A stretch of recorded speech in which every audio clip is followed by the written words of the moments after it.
Hello everyone, and welcome to the chapter called Gender Socialization. And this is where we take a look at what is gender appropriate according to different cultures and how we are raised into what is considered gender appropriate. And we're going to talk about the difference between sex and gender.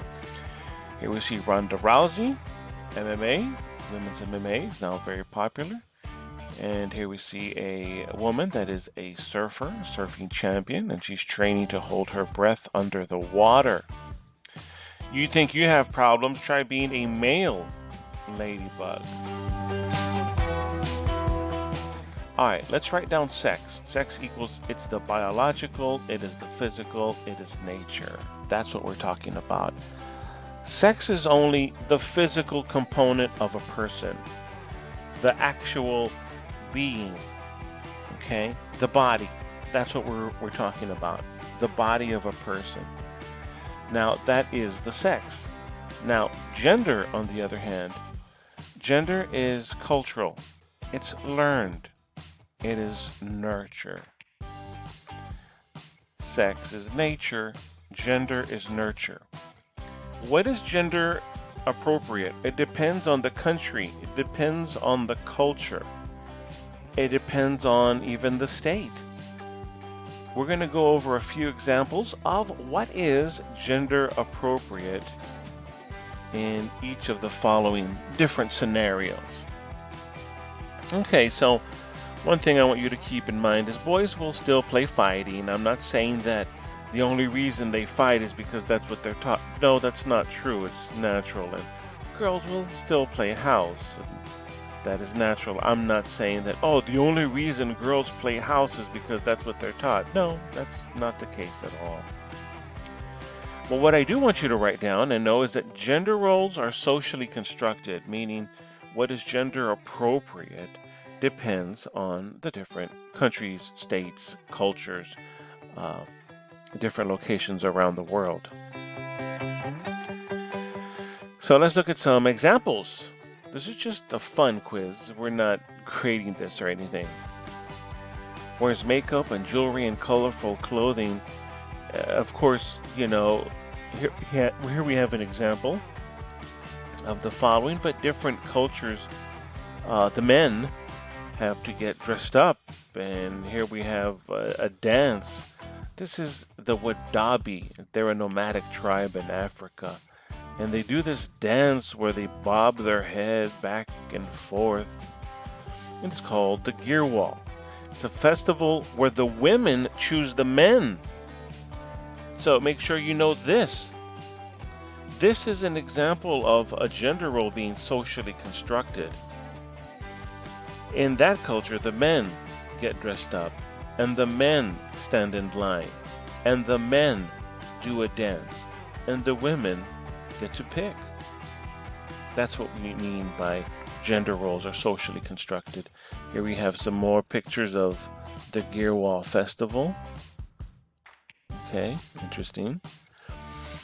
Trained for military service. Now in the United States, if you want to, you can join the service, the Army, the Navy. It's up to you. If you want to join, you go ahead and do that for both genders. However, there are some countries where the women are going to be in the service no matter what. It is part of their gender identity. It's going to happen. They don't really have a choice. Let's write down conscription, mandatory service in the armed forces.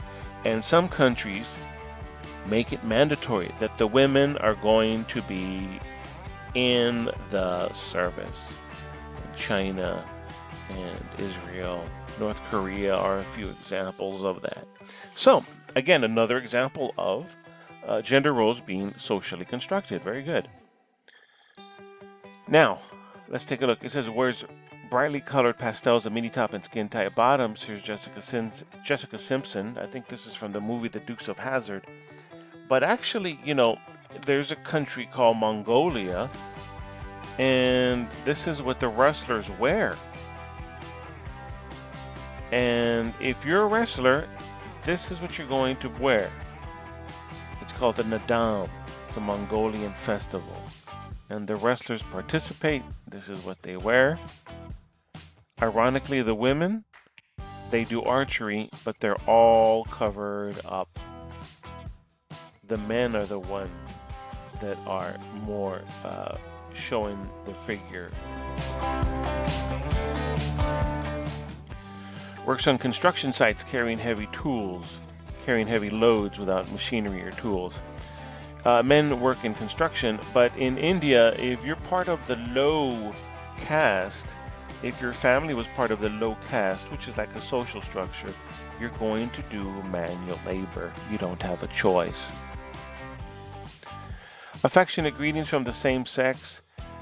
In the United States, it's okay for women to kiss women on the cheek, saying, "Hello, how are you?" However, here's Saudi Arabia. They're holding hands. And they greet each other with a kiss. And again, in this country of Saudi Arabia, it's okay for the men to do this. And that's what we mean by gender roles are socially constructed. Let's talk about this study. It's called the Lewis and Goldberg study. It was done in 1969. And it was done with 6 to 13-month-old children. Now it says here the word family. Why does it say the word family here? Because we're looking at agents of socialization. When we mean agents of socialization, what I'm saying is that there's different things that influence behavior. Like family is an agent. Your religion is an agent. The government is an agent. All of these things are agents of socialization, and the media as well. But right now, let's look at family. So when it comes to the family, how does the family influence behavior? Well, in this study, what happened was they took children and they separated the baby from their mom.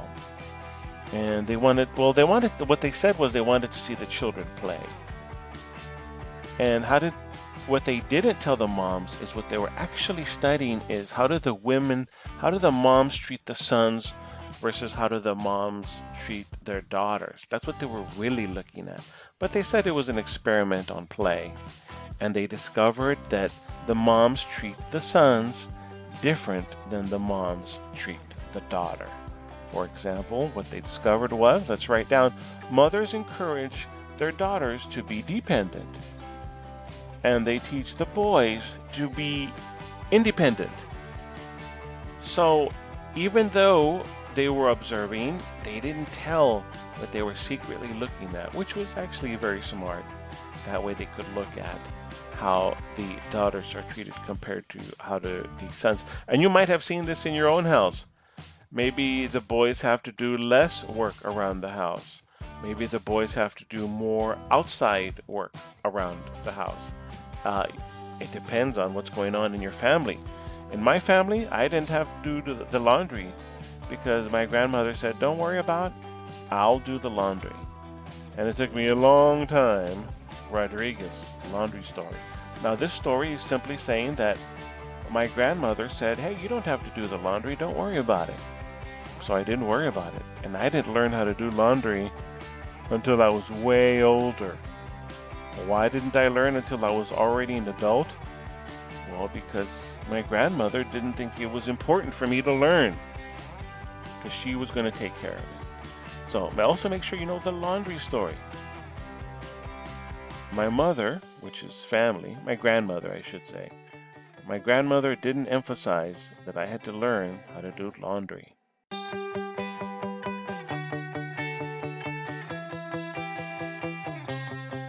So now let's talk about friends, how friends are an agent of socialization. And for friends, what you need to know is the soccer story, and that involves me. So what happened is when I was in elementary, we were playing soccer. And the soccer ball was, I was about the 3rd grade maybe, and the soccer ball was kicked. And it hit me right in the stomach. And what happened was, when it hit me, it knocked out all of the air in my chest. And I couldn't breathe. And all of a sudden, I I panicked a little bit, and my friends ran up to me and they said, "Charlie, are you all right? Charlie, are you okay?" And I couldn't speak. And then all of a sudden, the boy started to say, "Hey, you better not cry. Yeah, don't cry." And I didn't want to cry. I just was trying to get air. But because they were saying, "Hey, Charlie, you better not cry," they kind of made me feel like crying. What do our friends teach us? What is gender appropriate? Let's write down: friends use peer pressure to teach gender norms.